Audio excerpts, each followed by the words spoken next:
Hello friends, welcome back to my channel. So today we will discuss the communal award. तो मैंने तो Nobel prize सुना था, ये सुना था, वो सुना था। ये कॉमनल अवार्ड क्या है भाई, मेरे माइंड में हमेशा चलता रहता था। तो सबसे पहले मैं इसको वर्ड बाय वर्ड रीड करके बताऊंगी and then I explain in Hindi so that those who found difficulty to understand this words of Laxmikanth they can understand from my video. So in August 1932, Ramsay MacDonald, the British Prime Minister, announced a scheme of representation of the minorities, which came to be known as the Communal Award.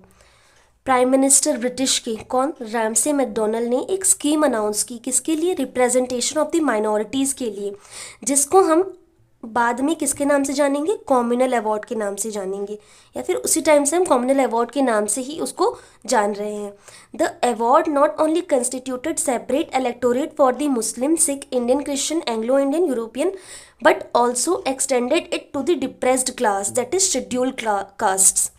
पहले जो communal representation था वो किसको किसको मिला था? हमारा मुस्लिम को, क्रिश्चियन को, सिख को, एंग्लो इंडियंस को और यूरोपियन को। बट ये जो कॉमनल अवार्ड है ना, ये एक्सटेंड कर रहा है कॉमनल रिप्रेजेंटेशन को, यानी कि कॉमिटी बेस्ड रिप्रेजेंटेशन को। किसको एक्सटेंशन दे रहा है ये? हमारी डिप्रेस्ड क्लास को, यानी कि जो भी शेड्यूल कास्ट है ना, उनको भी अब अलग से हम रिप्रेजेंटेशन देंगे। गांधी जी ने ये जो एक्सटेंशन ऑफ कॉमनल है ना पॉलिसी, उसको वो उनके हिसाब से बहुत ही ज़्यादा डिवाइड एंड रूल का टाइप का काम कर रहा था।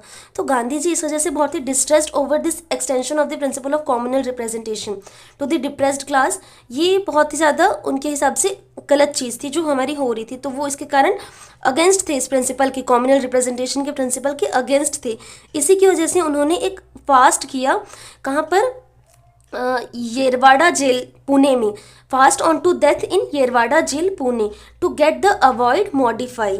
तो वो चाह रहे थे कि ये अवार्ड जो है वो मॉडिफाइड हो जाए, चेंज हो जाए, और ये जो हम कॉम्युनल रिप्रेजेंटेशन का एक्सटेंशन कर रहे हैं ना, वो बंद हो।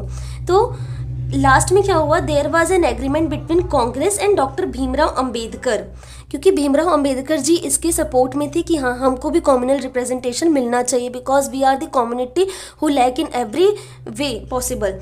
तो रिप्रेजेंटेशन मिलेगा तो हमारा कुछ आगे अपलिफ्टमेंट में हेल्प होगी।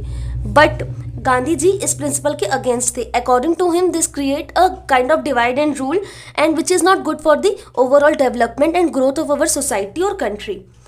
तो एट लास्ट क्या हुआ? एक एग्रीमेंट हुआ भीमराव अंबेडकर और गांधी जी के बीच में, the agreement known as the Poona pact. बहुत बार क्वेश्चंस भी आता है, पूना पैक्ट किसके किसके बीच में हुआ था? तो कई लोग सोचते हैं पैक्ट है